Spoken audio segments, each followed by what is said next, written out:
Yürek bu aynadır, dövülse hiç düzelmez. Sevgi bu nedik bir gül, kurasa ol hiç diremez. Dövdüler men bu yüreğimi, sollar bağda güllerimi. Sevgime cevap olmadı, gelmesinler, sevmesinler. Yalan sevgi bilinmeli, gelmesinler, sevmesinler. Yalan duygular bilinmeli.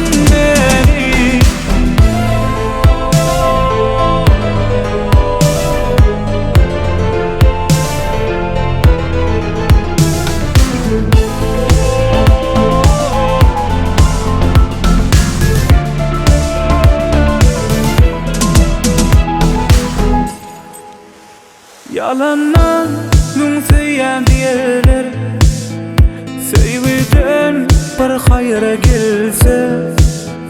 Sevdiren erte yalnız koysa, lokman yok yürek ağlasa. Dövdüler men bu yüreğimi, sollar bağda güllerimi. Sevgime cevap olmadı, gelmesinler, sevmesinler. Yalan sevgi bilinmeli, gelmesinler, sevmesinler.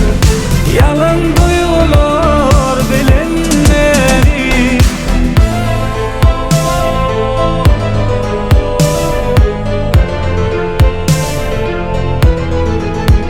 Yürek bu aynadır, dövülse hiç düzelmez.